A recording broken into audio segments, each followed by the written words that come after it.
Hello hi welcome नमस्ते, मेरा नाम ऋतिक और आज हम फिर से बात करने वाले हैं एक और इंटरेस्टिंग कंसेप्ट के ऊपर। तो ये वीडियो उन बच्चों के लिए मोस्ट इंपॉर्टेंट है जो इस टाइम क्लास 12th में पढ़ रहे हैं। ठीक है, क्लास 12th के ऊपर मैं एक सिंगल प्लेलिस्ट बना चुका हूं जहां पे हम बात करेंगे एनसीईआरटी के सारे सवालों की, सारे कंसेप्ट्स की और कुछ एक्स्ट्रा और बेहतरीन सवालों की। तो शुरुआत करते हैं। ठीक है, रिलेशन फंक्शन की। फिर से रिलेशन फंक्शन का कंसेप्ट कंप्लीट हो चुका है। जिसने अब तक वो ना देखा हो तो पहले जाके मैं आई टैब पे लिंक लगा दूंगा, आप प्रीवियस वीडियोस देखो। ठीक है, खासकर इसे पिछले वाली वीडियो जहां पे मैंने इक्विवेलेंस रिलेशन को एक्सप्लेन किया था, वरना आपको इस वीडियो में कुछ भी समझ में नहीं आने वाला है। आई बात समझ में? जब एक बार कंसेप्ट क्लियर हो जाए तो आप इस वीडियो में आए, क्योंकि अब हम बात करेंगे सवालों की, यानी कि जो एक्सरसाइज 1.1 है ना, किसके ऊपर है? रिलेशन एंड फंक्शन के रिलेशन के क्वेश्चंस के ऊपर।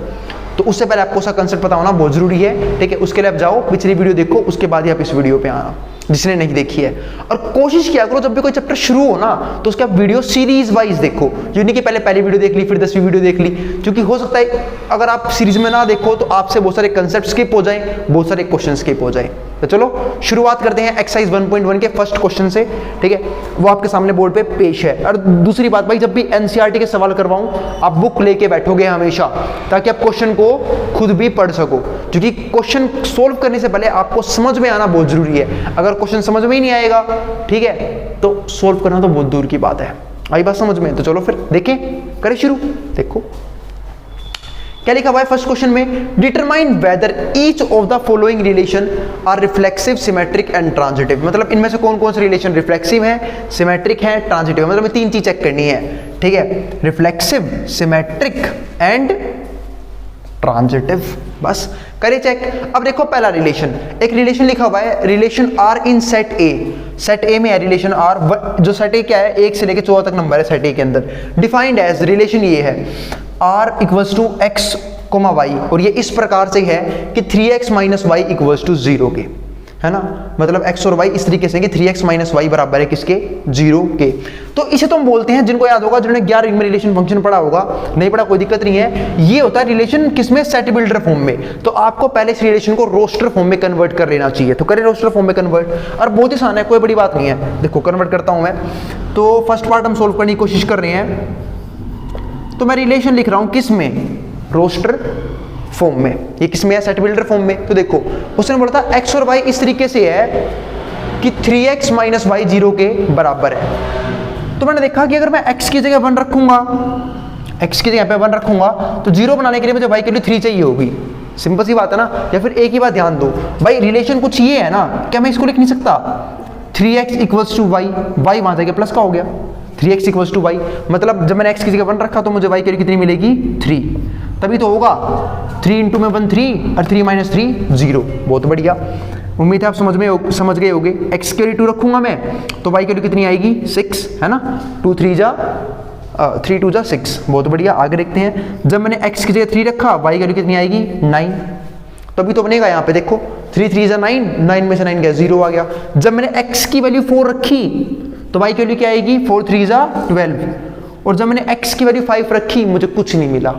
बोलोगे भैया 15 आ तो रहा है, तो मेरे भाई 15 इस सेट में तो है ही नहीं। उसने क्या बोला है कि रिलेशन जो है वो इस सेट के अंदर से है। तो जब मैं x के लिए 5 रखूंगा तो मैं कोशिश तो जरूर करूंगा पर रख नहीं पाऊंगा, क्योंकि x के लिए 5 रखते ही y के लिए 15 आ जाएगी, और 15 इस सेट के अंदर का, इस सेट का पार्ट नहीं है। तो सिर्फ हमारा यही बनेगा, इतने ही एलिमेंट आएंगे इस रिलेशन के अंदर। ठीक है, तो ये बन गया हमारा रिलेशन किसमें?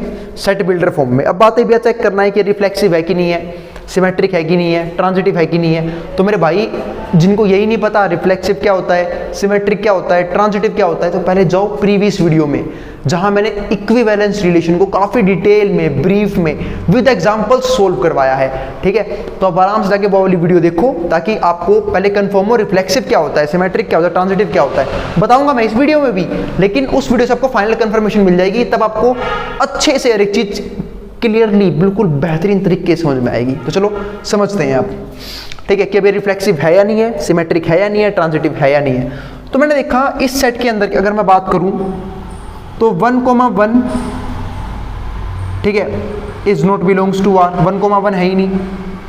ठीक है, 2,2 is also not belongs to R. ये सब जो है एलिमेंट 2,2, 3,3, 4,4 ये जो सेट से बिलोंग कर ही नहीं रहे। और रिफ्लेक्सिव क्या बोलता है कि जो रिलेशन सेट के एक एलिमेंट से दूसरे एलिमेंट का है वही सेट के उस एलिमेंट का खुद से भी होना चाहिए। जैसे कि 1 का रिलेशन 3 के साथ है तो 1 का रिलेशन 1 के साथ भी तो होना चाहिए, 2 का 6 के साथ है 2 का खुद के साथ भी होना चाहिए, 3 का 9 के साथ है 3 का 3 के साथ भी होना चाहिए, 4 का 12 के साथ है 4 का 4 के साथ भी होना चाहिए। तो ना तो 1,1 बिलोंग्स टू आर है, रिलेशन से बिलोंग कर रहा है, ना ही 2,2 बिलोंग्स टू आर है। इसका मतलब ना तो 1,1 रिलेशन में है, ना 2,2 है, ना 3,3 है, ना 4,4 है। सो मैं क्या लिख दूंगा, इट इज नॉट रिफ्लेक्सिव, ये रिफ्लेक्सिव नहीं है। अब चलो सिमेट्रिक की बात करते हैं। सिमेट्रिक क्या बोलता है, सिमेट्रिक ये बोलता है कि ए और बी में जो रिलेशन है ना वही रिलेशन बी और ए में भी होना चाहिए, है ना। तो मैंने देखा कि 1 और 3 में तो रिलेशन है, तो मैं क्या लिखूंगा अब यहाँ पे 1,3 बिलोंग्स टू आर, 1 और 3 में तो रिलेशन है, कोई दिक्कत नहीं है, but 3,1 not belongs to R, पर 3,1 तो आर से बिलोंग कर नहीं रहा, तो इट इज नॉट सिमेट्रिक। तो ये सिमेट्रिक भी नहीं है, इट इज नॉट सिमेट्रिक। ठीक है, ट्रांजिटिव याद है आप लोगों को, ट्रांजिटिव ये बोलता है ए और बी में जो रिलेशन है हम एज्यूम करेंगे बी और सी में भी क्या है वही रिलेशन है, फिर हमें प्रूफ करना होता है कि ए और सी में भी फिर वही रिलेशन बनेगा। समझाता हूं इस क्वेश्चन की हेल्प से। मैंने देखा 1 और 3 में रिलेशन है, बिल्कुल, मतलब ए और बी के बीच में रिलेशन है, फिर बी का किसी सी के साथ भी रिलेशन होना चाहिए। तो क्या 3 का किसी के साथ रिलेशन है, बिल्कुल है, 3 का 9 के साथ रिलेशन है, तो पर क्या 1,9 का रिलेशन है, नहीं है, तो इसका मतलब ये ट्रांजिटिव भी नहीं है। अब लिखेंगे कैसे, 1,3 belongs to R, 3,9 also belongs to R, but 1,9 जो हमें चाहिए था वो आर से बिलोंग नहीं कर रहा है ना मेरे भाई। तो 1,9 not belongs to R, so it is not transitive. तो ये हमारा ट्रांजिटिव बिल्कुल भी नहीं है, किसी भी तरीके से नहीं हो सकता ये हमारा ट्रांजिटिव, खत्म, इट इज नॉट ट्रांजिटिव। तो पहला रिलेशन आया जो ना तो रिफ्लेक्सिव था, ना ही सिमेट्रिक था, और ना ही ट्रांजिटिव था। हो गया ना सरप्राइज, तीनों ही रिलेशन से गया काम से ये, ठीक है, तीनों ही नहीं है ये। ठीक है, अब आगे बढ़ते हैं दूसरे रिलेशन की ओर। दूसरे रिलेशन में क्या लिखा हुआ है उसने, relation R in set N of natural number. ठीक है, मतलब जो रिलेशन आर है वो सेट एन में है, नेचुरल नंबर में है, ठीक है, कोई दिक्कत नहीं है। डिफाइंड एज, रिलेशन कुछ इस प्रकार से है, x, y इस तरीके से रिलेशन में है कि जो y की वैल्यू है वो x + 5 है, यानी कि y की वैल्यू x से 5 ज्यादा है, और जो उसने बोल भी दिया एंड x < 4 रहेगा, और x के लिए 4 से कम लेनी है। अब बात है भैया 4 से कम तो बहुत सारे नंबर होते हैं, बहुत नंबर नहीं होते। उसने बोला भाई नेचुरल नंबर, सेट पे खास ध्यान रखना अपना, वरना सेट आपका सारा खेल बिगाड़ देगा। 4 से नंबर तो कम बहुत सारे होते हैं, इंटीजर्स भी होते हैं, लेकिन भाई हमें सिर्फ नेचुरल नंबर लेने हैं। तो हमारे पास सिर्फ 3 ऑप्शन बनेंगे, x की वैल्यू या तो 1 होगी, 2 हो सकती है, और 3 हो सकती है, बस। तो सेकंड पार्ट की बात करें तो पहले हम रिलेशन लिखेंगे किसमें, पहले हम अपना रिलेशन लिखेंगे सेट बिल्डर फॉर्म में। तो लिखें सेट बिल्डर फॉर्म में, बिल्कुल। तो मैंने जब x की जगह 1 रखा तो उसने बोला था जो भी तो x की जगह रखेगा ना y उससे 5 ज्यादा हो जाएगा, यानी कि y बराबर है x प्लस में 5 के। तो बस मैंने x की जगह y रखा, y की जगह आ गया 1 + 5 6, बहुत बढ़िया। मैंने x की जगह 2 रखा, फिर तो y की वैल्यू आई 2 + 5 7। जब मैंने x की जगह 3 रखा, y की वैल्यू आई 3 + 5 8। तो ये बन गया हमारे पास रिलेशन किसमें, रोस्टर फॉर्म में, सेट बिल्डर फॉर्म से। तो बहुत बढ़िया, फिर से वही 3 चीज चेक करनी है। तो मैंने देखा 1 का रिलेशन 6 के साथ तो है, पर 1 का 1 के साथ नहीं है। फिर मैंने देखा 2 का 7 के साथ है, 2 का 2 के साथ नहीं है, क्योंकि रिफ्लेक्सिव बोलता यही है कि A का रिलेशन किसी के साथ भी हो, पर A का रिफ्लेक्सिव में खुद के साथ भी वो रिलेशन होना चाहिए। तो मैं तो यहाँ पे साफ साफ ये बात कह सकता हूँ ना, 1,1 2,2 3,3 ये सारे ही रिलेशन से बिलोंग नहीं कर रहे हैं, not belongs to R, so it is not reflexive. ये रिफ्लेक्सिव तो बिल्कुल नहीं हो सकता, किसी भी तरीके से नहीं हो सकता। ठीक है, फिर मैंने देखा सिमेट्रिक क्या कहता है। तो सिमेट्रिक याद है कंसेप्ट, पिछली वीडियो में समझाया था। सिमेट्रिक कहता है कि ए और बी में जो रिलेशन होना चाहिए वही रिलेशन बी का ए के साथ भी होना चाहिए। तो मैंने देखा 1 का रिलेशन 6 के साथ तो है, यानी कि 1,6 बिलोंग्स टू आर, 1 का रिलेशन 6 के साथ तो है, बट बेचारे 6 का रिलेशन एक के साथ नहीं है, तो 6,1 not belongs to R, so it is not symmetric, ये सिमेट्रिक भी नहीं है, so it is not symmetric, ये सिमेट्रिक भी नहीं है। बहुत बढ़िया, आगे चले, आगे देखते हैं। अब आगे जब मैंने देखा एक का रिलेशन 6 के साथ है, 6 का मैं किसी और के साथ एज्यूम ही नहीं कर पा रहा, क्योंकि आप x की जगह 6 रख ही नहीं पाओ, x के 6 रख ही नहीं पाओगे। उसने क्या बोला है कि जो x है वो 4 से छोटा रहेगा। तो मतलब एक सिंपल सी बात ये है कि a का रिलेशन b के साथ तो है, पर b का c के साथ मैं एज्यूम ही नहीं कर पा रहा। ट्रांजिटिव में होता क्या, मैं हल्का सा वापस बता देता हूँ। ट्रांजिटिव में होता ये है कि भाई a और b के बीच में मान लो सपोज करो कोई भी रिलेशन है, हम एज्यूम करेंगे कि b और c में भी वही रिलेशन है, एज्यूम करना पड़ता है, एज्यूम मानेंगे कि b और c में भी वही रिलेशन है। और ध्यान रखना, अगर अंजप्शन फेल हो जाती है, अगर अंजप्शन फेल हो जाते हैं, यानी कि अगर आप एज्यूम करने में फेल हो जाते हो तो अपने आप ही ट्रांजिटिव हो जाता है। ध्यान रखना इस बात का। तो इस केस में अंजप्शन फेल हो रही है, एक का 6 के साथ तो रिलेशन है, 1,6 बिलोंग्स टू आर, पर 6 का किसी और आप मान ही नहीं पा रहे, तो it is transitive, it is transitive. और क्या लिखोगे आप नीचे, अंजप्शन इज फेल्ड, अंजप्शन फेल हो चुका है इसलिए ये ट्रांजिटिव है, खत्म। तो ये वाला रिलेशन ना ही रिफ्लेक्सिव था ना ही सिमेट्रिक था, बट ट्रांजिटिव था। तो क्या लिखोगे, ठीक है, neither reflexive NOR transitive NOR symmetric but transitive, खत्म। अब चलते हैं थर्ड पार्ट के ऊपर। अब बात है थर्ड पार्ट क्या नया लेके आया है, देखते हैं। थर्ड पार्ट में क्या लिखा हुआ है, ठीक है, relation R in set A, relation R है एक सेट ए के अंदर, सेट ए ये रहा 1 2 3 4 5 6, और रिलेशन कुछ इस प्रकार है कि x, y is divisible by x, मतलब जो दूसरे वाला नंबर होगा हमेशा पहले वाले से डिविजिबल होगा। तो सेट बनाते हैं रोस्टर फॉर्म में, सबसे पहले सेट बिल्डर फॉर्म से रोस्टर फॉर्म में कन्वर्ट करेंगे तो 1,1 बनेगा, क्योंकि 1 से 1 तो डिवाइड होता ही है। और कहने वाली बात है 1 से सारे नंबर डिवाइड होते हैं, तो 1,2 भी आएगा, 1,3 भी आएगा, 1,4 भी आएगा, 1,5 भी आएगा और 1,6 भी आएगा। ऐसे ही जब मैं यहाँ से 2 को उठाऊंगा तो 2 के साथ 1 तो आ नहीं सकता, क्योंकि 1 2 से डिवाइड नहीं होता है। उसने फिर वही बात बोला है, y x से डिवाइड होना चाहिए, तो 2,1 नहीं बनेगा, 2,2 बिल्कुल बनेगा, क्योंकि 2 से 2 तो डिवाइड हो ही सकता है। 2,3 बिल्कुल नहीं बनेगा मेरे भाई, 3 2 की टेबल में नहीं आता है, यानी कि 2 से 3 डिवाइड नहीं होता है। उसने बोला है ना y is divisible by x, तो 2,4 बनेगा, सिर्फ इवन नंबर आएंगे, 2,6 बनेगा, 5 भी नहीं बनेगा। ऐसे ही 3,1 3,2 तो बनेगा नहीं, क्योंकि ना तो 1 3 से डिवाइड होता ना ही 2 डिवाइड होता, तो 3,3 बनेगा, बिल्कुल 3,3 बनेगा। 3,4 3,5 नहीं बनेगा, क्योंकि 4 और 5 डिवाइड नहीं होते हैं 3 से। फिर क्या बनेगा भैया, बात आई 3,6 बनेगा। और फिर आगे देखा मैंने जब, तो 4,1 4,2 4,3 कुछ नहीं बनेगा, 4,4 बनेगा सिर्फ, और ना ही 4,5 4,6 बनेगा। ऐसे ही 5 के साथ, 5 से 1 से लेके 4 तक कोई नंबर डिवाइड नहीं होते हैं, 5 से डिवाइड होगा 5, और ना ही 5,6 बनेगा, और ऐसे ही 6,6 बनेगा सिर्फ। तो ये आ गए वो एलिमेंट, ठीक है, जो डिवाइड हो, मतलब जो इस रिलेशन को सेटिस्फाई कर देंगे, ठीक है। और ये हमने कर लिया है सेट बिल्डर फॉर्म में कन्वर्ट। अब चेक करते हैं रिफ्लेक्सिव, सिमेट्रिक और ट्रांजिटिव। तो मैंने जब गौर किया इस रिलेशन पे, तो इसमें 1,1 भी है, 2,2 भी है, 3,3 भी है, 4,4 भी है, 5,5 भी है, 6,6 भी है, यानी कि सबका खुद के साथ रिलेशन है। जितने भी नंबर यूज हो रहे थे सबका खुद के साथ रिलेशन है, तो ये रिफ्लेक्सिव जरूर बनेगा।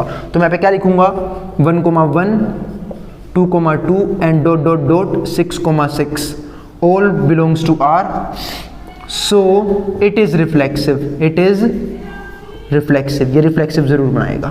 बहुत बढ़िया। अब आगे देखते हैं। फिर मैंने देखा 1,2 belongs to R, 1,2 belongs to R, पर क्या 2,1 बिलोंग कर रहा है क्या, बिल्कुल नहीं है, ठीक है, और हो भी नहीं सकता रिलेशन के कंडीशन के हिसाब से। तो 1,2 belongs to R but 2,1 not belongs to R, so it is not symmetric, it is not symmetric. Symmetric तो बिल्कुल नहीं बनाएगा, किसी भी हाल में नहीं बनेगा सिमेट्रिक। आगे देखते हैं ट्रांजिटिव के लिए। तो एक का रिलेशन 2 के साथ है, 2 का 2 के साथ है, तो 1,2 तो एक का 2 के साथ है, 2 का 4 के साथ है, तो क्या 1,4 है क्या, बिल्कुल है। मतलब ये ऑलमोस्ट हर केस में ट्रांजिटिव जरूर बनाएगा, ट्रांजिटिव बनेगा इसका, ठीक है। क्योंकि देखो 1 का रिलेशन 2 के साथ है, फिर 2 का 4 के साथ है, ठीक है। तो 1 का 4 के साथ भी वही रिलेशन होना चाहिए था। 1,4 मौजूद है क्या? ये रहा, खुद मौजूद है। और देखो 1 का 2 के साथ है, 2 का 6 के साथ है, तो क्या 1,6 है क्या? बिल्कुल है, ये रहा। और देखिए 2 का 4 के साथ है, 4 का किसी के साथ है क्या? हाँ, 4 का 4 के साथ है, तो 2,4 वो भी खुद यही है, ठीक है। यहाँ पे गौर करना है, कई बच्चे कंफ्यूज आते हैं, मेरे भाई 2 का 4 के साथ रिलेशन है, बिल्कुल है, 2 का 4 के साथ है, ठीक है। फिर 4 का 4 के साथ है खुद, तो 2,4 है क्या? बिल्कुल यही तो है 2,4, तो मतलब ये भी ट्रांजिटिव है। मतलब बात करूं हर एक केस में ट्रांजिटिव जरूर बन रहा है ये, तो ट्रांजिटिव है, तो मैं पे क्या लिख दूंगा? इट इज ट्रांजिटिव, ठीक है। और एक एग्जांपल दे देना यहाँ पे, कोई सा भी जो मैंने लिखा हुआ है वहां पे, ठीक है। लिख देते हैं 1,4 बिलोंग्स टू आर, या फिर 1,2 बिलोंग्स टू आर, फिर 2,4 belongs to R, and proof क्या करना होता है? 1 का 4 से भी वही रिलेशन है, तो 1,4 also belongs to R, it is transitive. तो जो ये वाला रिलेशन था ये हमारा बस सिमेट्रिक नहीं था, रिफ्लेक्सिव भी था और ट्रांजिटिव भी था। तो उम्मीद है आपको ये क्वेश्चन भी समझ में आ गया होगा। थर्ड पार्ट था, अब चलते हैं फोर्थ पार्ट के ऊपर। फोर्थ पार्ट में क्या लिखा हुआ है उसने? Relation R in set Z, एक सेट होता है जेड। अब बात है जेड क्या होता है? ये जेड सेट होता है ऑल इंटीजर्स का, देखो लिखा भी आपके सामने ऑल इंटीजर्स। तो relation R in set Z of all integers defined as, relation ये है, आर क्या है? रिलेशन है x, y, ठीक है। और रिलेशन ऐसे है कि x माइनस वाई एक इंटीजर आएगा, x माइनस वाई, मतलब दोनों का डिफरेंस भी क्या है? इंटीजर है, ठीक है। इसका मतलब रिलेशन भी इंटीजर से बिलोंग कर रहा है, ठीक है। और x माइनस वाई भी क्या बनेगा? एक इंटीजर बनेगा, तो क्या रिफ्लेक्सिव होगा? तो भाई अब की बार क्वेश्चन थोड़ा सा थ्योरेटिकल, बड़े समझते हैं यार। तुमने 2 नंबर उठाए, दोनों इंटीजर से बिलोंग कर रहे हैं, ठीक है। और उनका डिफरेंस भी जो है वो क्या है? इंटीजर ही है। तो तुम्हें बताना है कि रिफ्लेक्सिव है, सिमेट्रिक है और ट्रांजिटिव है, तो तीनों चीज है। दिखाता हूं भी कैसे। फोर्थ पार्ट की बात कर रहे हैं ना ये लोग। फोर्थ पार्ट में क्या है समझते हैं इसे। अब मान लो a, b, या फिर चलो x, y ले रखा है ना उन लोगों ने, तो x, y लेते हैं हम लोग भी। x, y belongs to r, ठीक है। इसका मतलब क्या है कि भाई x, इनका डिफरेंस जो है वो इंटीजर है, ठीक है। इसका मतलब है x minus Y is an integer, is an integer. तो एक सिंपल सी बात है, x, y में जो रिलेशन होता है रिफ्लेक्सिव प्रूफ करना होता है कि x, में भी वही रिलेशन है। तो x, x also belongs to r, क्योंकि x, x क्या बन जाएगा? x माइनस एक्स 0, और 0 भी किसका पार्ट होता है? इंटीजर का। इसका मतलब ये बात सही है, ठीक है। तो it is reflexive, it is reflexive. अब सिमेट्रिक की बात करते हैं। तो मान लो x, y belongs to R, और रिलेशन क्या है कि x, y जो है वो ये इंटीजर बनाएगा, है ना। x माइनस वाई इंटीजर बनाएगा। तो जब x माइनस वाई इंटीजर बनेगा तो y माइनस एक्स भी तो इंटीजर बनेगा। ऐसे एग्जांपल देता हूँ, आपने 2 नंबर लिए 2 और 4, अब 2 में 4 गए -2, ये भी इंटीजर आया, और 4 में 2 गए 2, ये भी तो इंटीजर का पार्ट है। इसका मतलब सिमेट्रिक भी बनेगा, सिंपल सी बात ही है। ट्रांजिटिव के लिए आप एक और एग्जांपल ले सकते हो, जैसे कि मान लो एग्जांपल दे रहा हूँ मैं आप लोगों को, 2,4 बिलोंग्स टू आर। अब इनका डिफरेंस क्या है? इंटीजर ही है, 2 में 4 गए -2, इंटीजर ही आएगा। 4,8 ऑल्सो बिलोंग्स टू आर।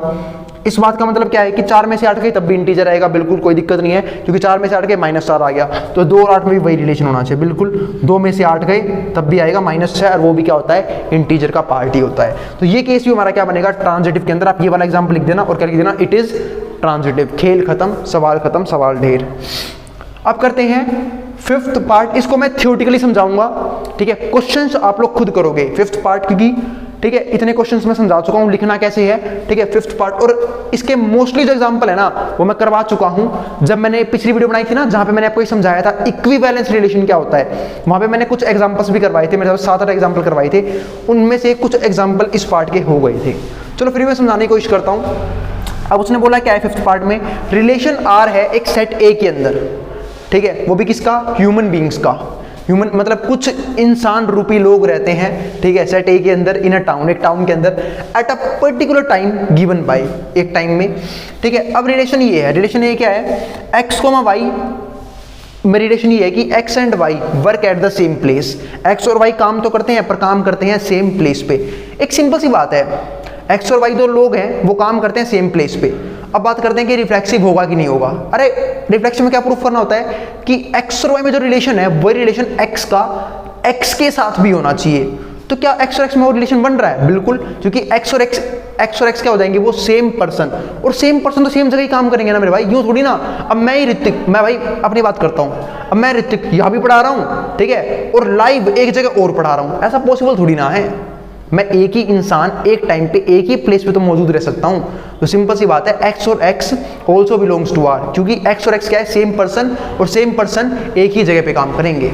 आई बात समझ में? तो रिफ्लेक्सिव हो जाएगा, ठीक है। फिर बोल रहा हूँ थ्योरेटिकली समझाऊंगा सिर्फ हर एक पार्ट को। सिमेट्रिक की बात करूँ तो देखो ध्यान से, एक्स एंड वाई में रिलेशन क्या है कि एक्स और वाई काम कर रहे हैं सेम प्लेस पे। तो जब एक्स और वाई सेम प्लेस पे काम करें तो वाई और एक्स अलग अलग प्लेस पे काम करेंगे क्या? बिल्कुल नहीं, सेम प्लेस पे काम करेंगे।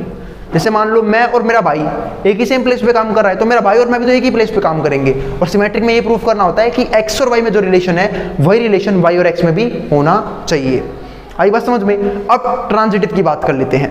ट्रांजिटिव में क्या हुआ कि एक्स और वाई सेम प्लेस पे काम कर रहे हैं सेम प्लेस पे काम, तो वाई और जेड भी क्या करेंगे, सेम प्लेस पे काम करेंगे, हम ऐसा मान लेंगे। तो एक्स और जेड भी तो सेम प्लेस पे काम करेंगे। इसका मतलब क्या है कि तीन बंदे हैं वो एक ही जगह पे काम कर रहे हैं, एक्स वाई जेड। आई बात समझ में? तो बहुत बढ़िया, ये था हमारा फर्स्ट एग्जांपल, ठीक है। आगे बढ़ने से पहले आप जो भी इसका स्क्रीनशॉट लेना चाहते हो ले लो, इसके बाद हम बाकी चार पार्ट्स को डिस्कस करेंगे अच्छे से। आई बात समझ में? जिसको जो उतारना है वो उतार सकता है, मैं हट रहा हूं बोर्ड के सामने से। चलो फिर ए पार्ट तो हो गया है, बाकी पार्ट की बात करते हैं। देखते हैं बी पार्ट में क्या लिखा हुआ है। बी पार्ट में लिखा हुआ है आर एक रिलेशन है एक्स और वाई में, X and Y live in the same locality. तो इसको करने की कोशिश करते हैं। बी पार्ट देखता हूं, अब मैंने थोड़ा प्लॉट भी खाली कर लिया है, जो देखते हैं। X comma Y belongs to R, relation क्या है, X and Y living in same locality, ये दोनों सेम लोकेलिटी में रहते हैं, अच्छी बात है। तो भाई एक्स और वाई में रिलेशन क्या है कि एक्स और वाई सेम लोकेलिटी में रहते हैं। मैं कह दूं कि भाई एक्स और एक्स सेम बंदे हैं, एक बंदा कश्मीर में रहता है, एक बंदा जम्मू में रहता है ना भाई? ऐसा बिल्कुल नहीं है। एक्स को X also belongs to R, क्यों? क्योंकि एक्स और एक्स क्या है, सेम पर्सन है, और सेम पर्सन सेम लोकेलिटी में ही तो रहेंगे, सिंपल सी बात है, एक ही जगह तो रहेंगे, बस बात खत्म। तो it is reflexive, it is reflexive. इस चैप्टर में बस यही है कि जो जितनी भी थ्योरेटिकल चीज़ें है ना, सब आपको थ्योरी की फॉर्म में लिखनी है, कैसे भी, बस आपको पता होना चाहिए कि आप लिखो ये कैसे उसे, ठीक है। आगे देखते हैं। रिफ्लेक्सिव तो प्रूफ कर दिया, सिमेट्रिक पे चलते हैं। तो X comma Y belongs to R, और लिखो ये क्या, एक्स, वही जो उसने लिखा हुआ खुद, X and Y living in same locality. जब एक्स और वाई सेम लोकेलिटी में रहते हैं लिख देना यहाँ पे, ठीक है। तो y comma X also belongs to R, जब x और y सेम लोकेलिटी में रहते हैं तो y और x भी सेम लोकेलिटी में ही रहेंगे, सिंपल सी बात है। तो it is transitive, oh it is symmetric, sorry symmetric होगा अभी ये, क्योंकि सिमेट्रिक में हमें ये प्रूफ करना होता है कि जो रिलेशन, ठीक है, जो रिलेशन x और y में है, ठीक है, वही रिलेशन क्या है, y और x में भी है। अब चलते हैं ट्रांजिटिव के ऊपर। ट्रांजिटिव में क्या प्रूफ करना होगा, एक्स कोमा वाई में एक रिलेशन है, बिल्कुल है रिलेशन। रिलेशन क्या है कि एक्स और वाई सेम लोकेलिटी में रहते हैं, ठीक है। और जब एक्स और वाई सेम लोकेलिटी में रहते हैं तो सिंपल सी बात है, वाई और जेड हम यहाँ पे एज्यूम करेंगे कि ये भी क्या है, सेम लोकेलिटी में रहते हैं। एक्स और वाई हमें गिवन था, वो सेम लोकेलिटी में रहते हैं। वाई और जेड मैंने मान लिया कि एक और बंदा है जेड, वो भी सेम लोकेलिटी में रहता है। तो एक्स कोमा जेड ये भी तो रिलेशन से बिलोंग करेंगे, क्यों? क्योंकि जब x और y सेम लोकेलिटी में रहते हैं तो मैंने माना y और z भी सेम लोकेलिटी में रहते हैं, तो x और z वो भी सेम लोकेलिटी में रहेंगे। एक सिंपल सी बात है। तो बस हो गया प्रूफ कि ये भी क्या है, ट्रांजिटिव है। तो रिलेशन रिफ्लेक्सिव भी था, सिमेट्रिक भी था और ट्रांजिटिव भी है। ट्रांजिटिव भी प्रूफ हो गया है। और वीडियो थोड़ी सी लंबी बन चुकी है, ठीक है। बस कुछ पार्ट को डिस्कस करते हैं। सी पार्ट देखो, अब सी पार्ट में क्या है, आर है X comma Y, X is exactly 7 centimetre taller then Y. जो एक्स है ना वो 7 सेंटीमीटर एग्जैक्टली 7 सेंटीमीटर टोलर है वाई से लंबा है।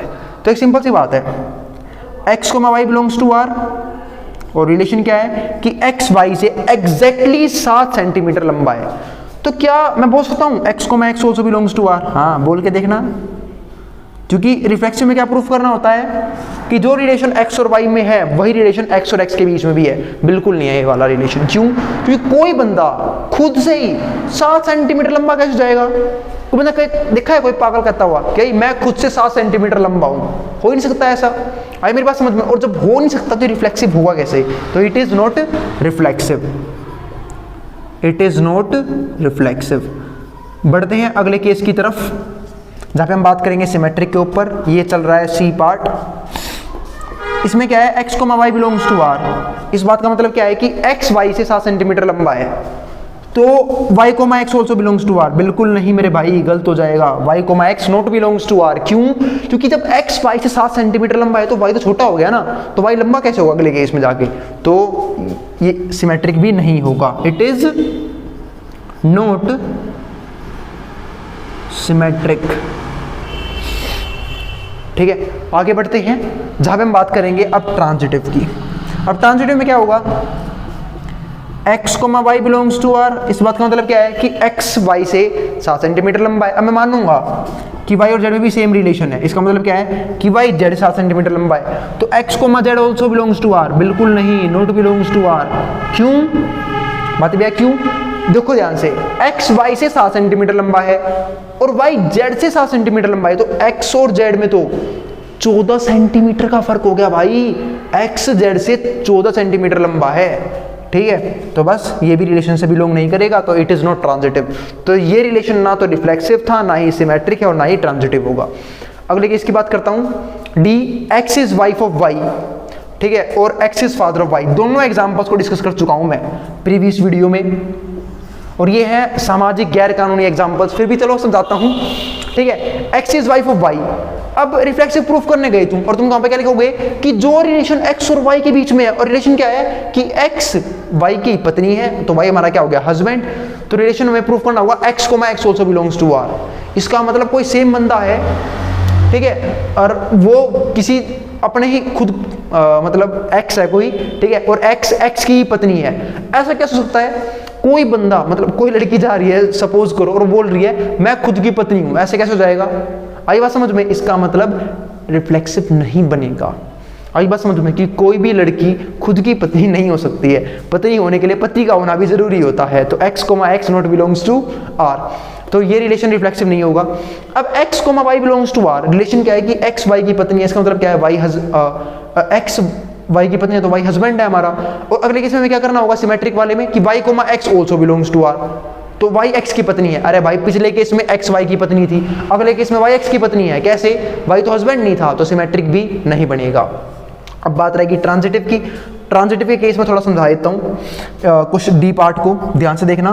x, y, वैसे मैंने पिछली वीडियो में से अच्छे से डिस्कस किया था। x, y belongs to r, कि इसका मतलब क्या है कि x y की पत्नी है। ठीक है, अब मैं मान लूंगा कि y z की पत्नी है। अरे भाई जब x y की पत्नी थी तो y पति था ना, यानी कि y आदमी था। अगले केस में जाके y किसी और की पत्नी कैसे बन सकता है? आई बस तुमने देखा है कभी कि कोई किसी का पति हो, वो किसी और केस में जाके किसी और की पत्नी बन जाए? ऐसा हो ही नहीं सकता। तो हम इस केस में एज्यूम ही नहीं कर पाएंगे।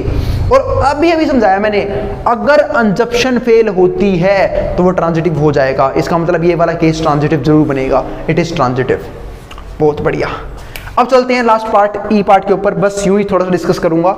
x is father of y, relation क्या है? x और y में एक रिलेशन है, और रिलेशन ये है कि x y का फादर है ना। x is father of y, यानी कि y बेटा है। सिंपल सी बात है। तो अब चेक करते हैं रिफ्लेक्सिव। तो x, x also belongs to r। अरे मेरे भाई कोई बंदा खुद का फादर कैसे हो सकता है? मैं बोलूँ x, x belongs to r, possible ही नहीं है, तो रिफ्लेक्सिव नहीं बनेगा। क्योंकि बाप बाप होता है, बेटा बेटा होता है। ठीक है, तो भाई कोई भी बंदा, कहना है चाहता हूँ, खुद का फादर तो बन नहीं सकता। तो x, x not belongs to r। अब समझते हैं x, y को। तो अगर मैं x, y को समझने की बात करूं तो x, y belongs to r, इसका मतलब क्या है कि x y का फादर है, यानी कि y बेटा है। अगले केस में y, x belongs to r, y father है x का। ऐसे कैसे हो सकता है? एक केस में x फादर है y का, अगले केस में y फादर है x का। ऐसा पॉसिबल नहीं है, तो सिमेट्रिक भी नहीं बनेगा। बात रह गई ट्रांजिटिव की। ट्रांजिटिव को देख लेते हैं। x, y belongs to r, इस बात का मतलब है कि x y का फादर है यानी कि y बेटा है। अगले केस में मानेंगे y, z belongs to r, यानी कि y फादर है z बेटा है। ठीक है, तो x, z also belongs to r possible नहीं है, क्योंकि x z का फादर नहीं होगा। x तो फिर दादा हो गया ना भाई, जैसे कि x फादर है y का, तो y बेटा, और y का बेटा कौन है z, तो x और z में कैसा रिलेशन हो गया, दादा पोते का। आई बात समझ में? तो ये भी ट्रांजिटिव नहीं होगा, कंजप्शन फेल नहीं होगी इस केस में। इस केस में ट्रांजिटिव प्रूफ ही नहीं कर पाएंगे, क्योंकि x, z not belongs to r, so it is not transitive. उम्मीद है आपको फर्स्ट क्वेश्चन अच्छे से क्लियर हो गया होगा, और रिलेशन यानी कि रिफ्लेक्सिव, सिमेट्रिक और ट्रांजिटिव चेक कैसे करते हैं ये भी अच्छे से आ चुका होगा। हाँ, उन बच्चों को थोड़ी बहुत दिक्कत आई होगी जिन्होंने पिछली वीडियो ना देखी हो कंसेप्ट की, तो आप आराम से वीडियो को सीरीज वाइज देखने की कोशिश किया करो। फिर भी कोई भी दिक्कत, कोई भी क्वेरी, कोई भी डाउट रह जाए, आप नीचे कमेंट बॉक्स में कमेंट जरूर करके जाना कि भैया ये दिक्कत थी, मैं उस दिक्कत को रिजोल्व करने की पूरी कोशिश करूंगा। आई बात समझ में? मिलेंगे फिर नेक्स्ट वीडियो में, ठीक है? तब तक के लिए बाय। जिसको स्क्रीनशॉट लेना है, फोटो खींचनी है, मेरी नहीं बोर्ड की, जो उतारना है वो उतार लेना। मिलेंगे फिर अगली वीडियो में कुछ और बढ़िया क्वेश्चंस के साथ एनसीईआरटी के। चलो फिर तब तक के लिए बाय। जिसको जो उतारना है वो उतार ले।